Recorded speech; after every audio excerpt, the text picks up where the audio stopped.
Rikthehemi në programin me zotin Balla, numri 8 i listës Elbasanit për Partinë Socialiste. Erli ngriti me drejt tre çështje të cilat dalin në sondazhe dhe janë shqetësimi i njerëzve, ekonomia, papunësia, janë dy tema të lidhura me njëra tjetrën dhe sigurisht edhe korrupsioni. Për korrupsionin besoj që e konsumum diçka në pjesën e parë, besoj që nuk jeni edhe ju aty ku duhet, por te çështja e papunësisë dhe çështja e ekonomisë sigurisht ankesat janë të forta, jo më larg se sot shoqatat biznesit mesën dhe të vogël në shkruan një marrëveshje me Partinë Demokratike. Dhe ky duhet të jetë një sinjal shqetësues. Dakor, veprat e mëdha, po ndonjëherë një kritik mund të thotë dukeni si Saliu në 2013-ën. Hap tunel këtej, hap tunel andej, fund para mund vizjetit. Tani kjo e shoqatave të lutem është personi që firmosi marrëveshjen ka vetëm biznesin e vet shoqata antar.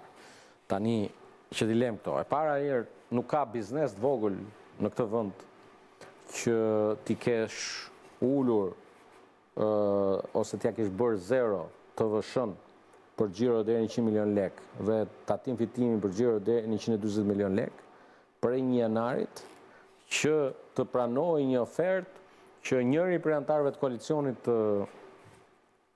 të opozitës thotë që do vej në këtë studio do vej tatim 9% mbi xhiro, thotë Monika. Tani, të lutem. Prandaj unë mendoj që biznesi i vogël është ai që do mbështesi më fort se kushdo tjetër Partinë Socialiste, sepse me ardhen e Partisë Socialiste në qeverisje ka shpëtuar tashmë nga çdo lloj tatimori, çdo lloj kontrolli ke dera biznesit. Dhe biznesi i vogël e di fare mirë që pas dere janë jo një, po 7 inspektor, një i shpëtimi drizit, një i Narndokës, një i Dashejt, një i Agrondukës, një i Fatmir Mediut, një i Monikës, 2 të Lulit që janë gati aty për t'i ardhur ke dera biznesit, për t'i nxjerrë jetën 4 vjet. Kështu që mos ja qani hallin biznesit vogël, se biznesi i vogël e di ku do ta japi votën me 25 prill. Por Erli ngriti zoti Muradi ngriti disa çështje që qëndrojnë, sepse janë fundit burojnë nga këndvështrimi i sondazheve, por duhet kuptojmë që një vit e 1 muaj fiks ne jemi në kushtet e një efekteve të pandemisë.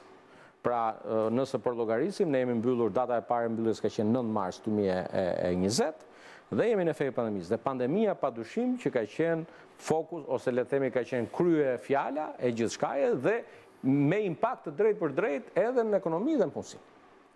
E vërteta është që reagimi i qeverisë son për sa i përket efekteve negative në ekonomi ka qenë reagimi i duhur. Vinim pas tërmetit, ai fluks financiar që erdhi për shkak të rindërtimit ka pasur efektin e vet në ekonomi dhe nuk ka asnjë ekonomi në botë që të ketë pasur rritje në vitin e pandemisë, por ajo që unë mund t'ju them dhe mund t'ju jap një element. Unë jam përfaqësues i qarkut Elbasan dhe të dhënat e punësimit i marr në mënyrë përvitshme. Dhe kam krahasuar të dhënat e punësimit 31 dhjetor 2019 me 31 dhjetor 2020, që në fundit është krahasimi i nevojshëm për të kuptuar çfarë efekti negativ ka sjell pandemia. Jo vetëm që nuk ka rënë numri i punësuar, por është rritur me shumë pak përqind, me shumë 0,pak përqind. Por e rëndësishme është që ti nuk e humbur asnjë vend pune. Kam parë regjistrin tregtar dhe kam kuptuar që jo vetëm që nuk është ulur numri i kompanive të regjistruar, po është rritur. Mora qarkun Elbasan si qark që kem menduar që efekti do ishte shumë negativ. Dhe impakti ose roli i qeverisë ka qenë që për të ndihmuar biznesin janë dhënë as më pak dhe më shumë, po 12.500 paga lufte gjatë 3 muajve të lockdownit për të lehtësuar çdo lloj shpenzimi. Në një vlerë për 6.7 milion dollarësh, nuk është një influks i ulët për Elbasanin dhe në këtë këndvështrim unë bie dakord që fokusi ynë është ekonomia, fokusi ynë është punësimi. Por nuk duhet të harrojmë që në atë qarkun e Elbasanit që ju e shikoni si të vogël, numri i punësuarve në sektorin privat në vitin 2013 ishte 21.000, sot është 34.000. Pra, në fundit, ti ke krijuar më shumë hapësirë dhe ke krijuar më shumë ofertë ekonomike dhe ofertë edhe klime biznesi që të rritet numri i punësuarve. Dhe nga krahu tjetër ke kandidat që të grushtojnë punëdhënësin më të madh qarkut. Pra, ti gjendesh para një fenomeni që kandidati i Partisë Demokratike shkon godet me grusht punëdhënësin më të madh privat, me 1500 punësuar. Dhe kjo është oferta e Partisë Demokratike për biznesin dhe për vendet e punës. Dhe prandaj duhet kuptoj që kjo fushat zgjedhore, padyshim që është markuar nga pandemia, por të mos harrojmë që vaksinimi ka efektin më të madh në ekonominë tonë nga sot e deri në 31 dhjetor, kur mbyllet bilanci vjetor. Pse? Sepse gjithë e dim që ne jemi ekonomi që varemi tërësisht nga të ardhurat nga turizmi që na vjen, dhe sigurisht që sektori i ndërtimit nuk është prekur, besoj që sektori i ndërtimit do të vazhdoj të ruaj trendin e vet në rritje. Dhe nëse flasim për turizëm, nëse ne nuk do kishim bërë këtë që bëm, se ka rënë ke njerëzit alarmi për shkak pandemisë, sepse ka rënë numri infektimeve, ka rënë numri jetëve të humbura. Siç duket ky trend, për javës tjetër Shqipëria do të jetë ndër vendet e para në mos si para në gjithë rajonet dhe më gjërë, që nuk do ketë jetë humbura më për shkak të pandemisë, sepse trendi është nëse shohim kurbën e rënjes, dhe ky është një efekt tejet pozitiv, por kjo është falë kujt?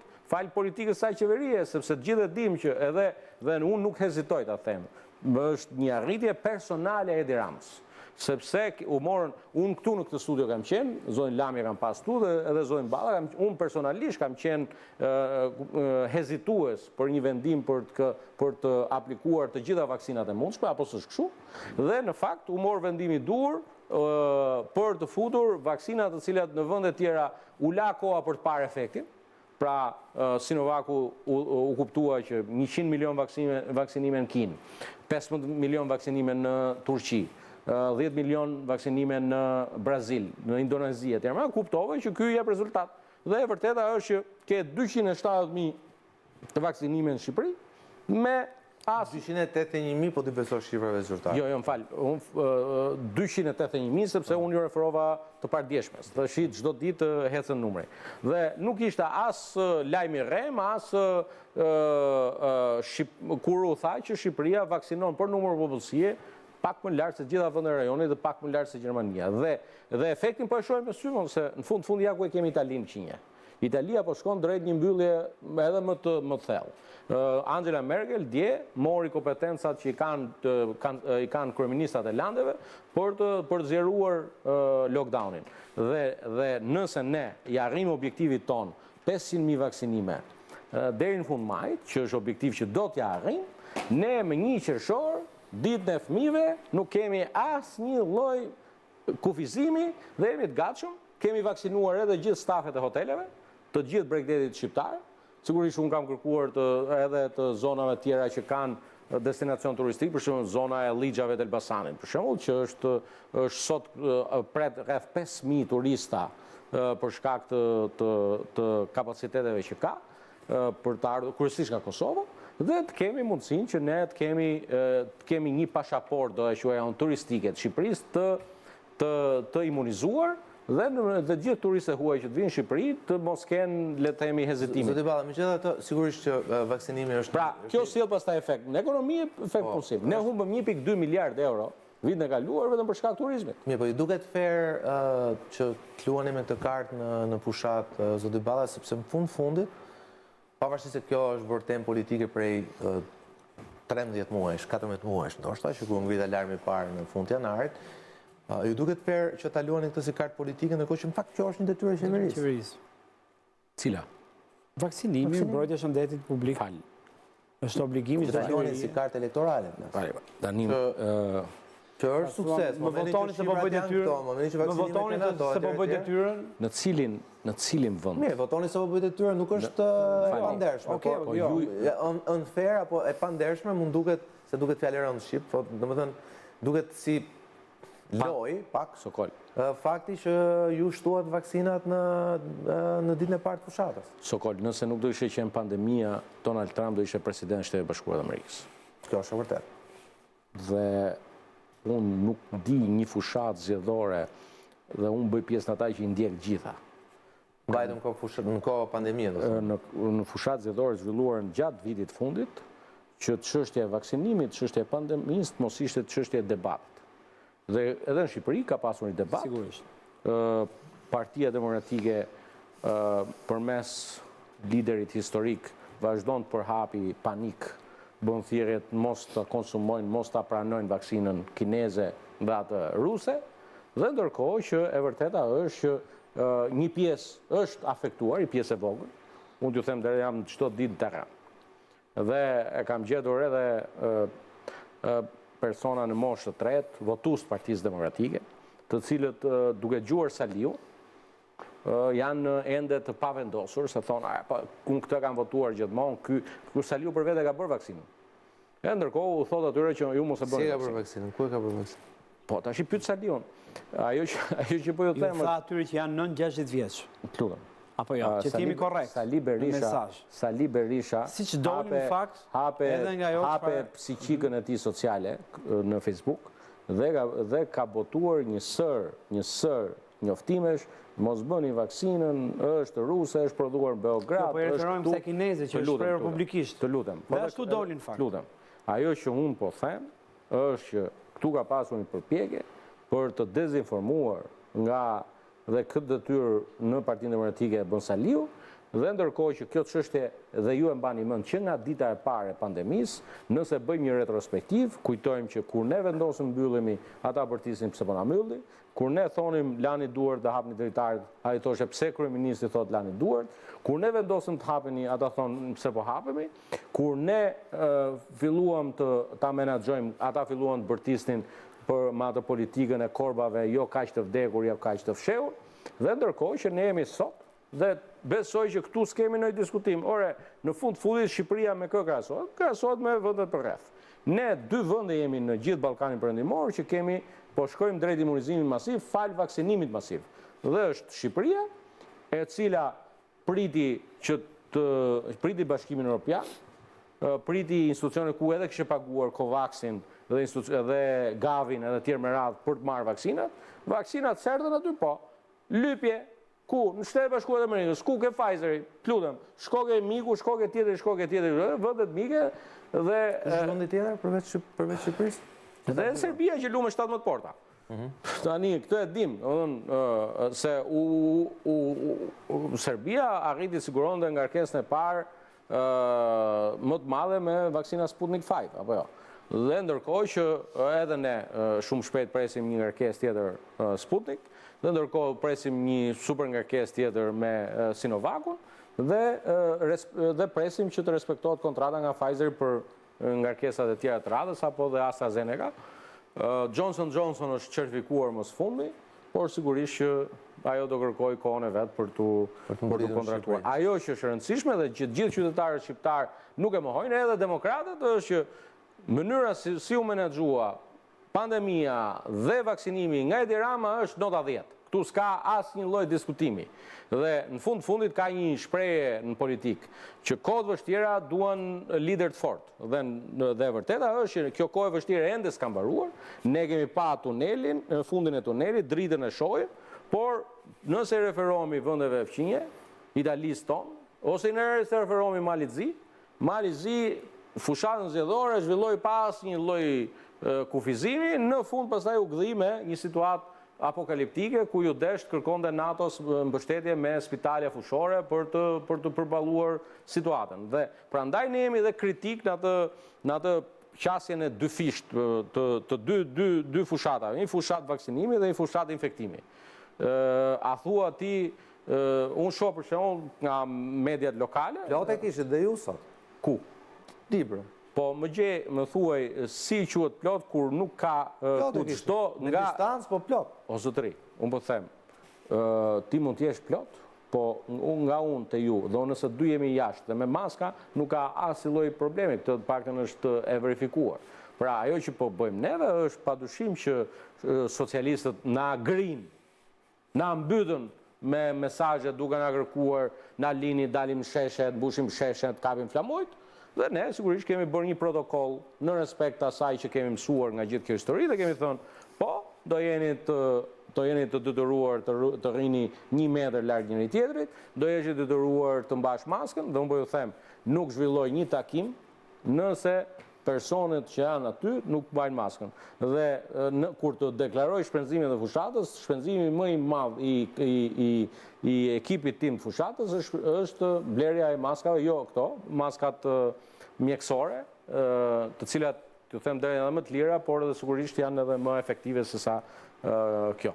Kështu që kjo është realiteti i Sokol dhe besoj që bim gjithë dakord që ajo që po bën Lulzim Basha, një sa butaforike, aq edhe qesharake, që hypën me një pick-up, mbi gjoja ai pick-upi u gjen rastësisht aty, edhe përshëndet 100 veta që puthen me njëri tjetrin, a thua Lul Bashën e merr malli aq shumë për gazbardhin se vjen çdo ditë atje dhe sa herë që vin duhet me u përqafuar me njëri tjetrin. Zoti Balla, ka disa ditë që në opinionin publik, në media kryesisht, fillimisht në media, është po trajtohet çështja e databazës Partisë Socialiste me dhënat personale të mos gaboj rreth 910.000 banorëve të kryeqytetit. Ka pasur disa reagime. Ju keni reaguar i pari mos gaboj, duke quajtur shpifsa, po themi qendrime e Partisë Demokratike, ka reaguar Partia Demokratike, ka reaguar Presidenti i Republikës, ka reaguar gjithashtu Prokuroria Speciale Antikorrupsione, e cila ka nisur verifikimet, pra para hetimeve, nisur verifikime paraprake, nëse keni të bëjmë ose jo me vepër penale. Unë e pash reagimin tuaj.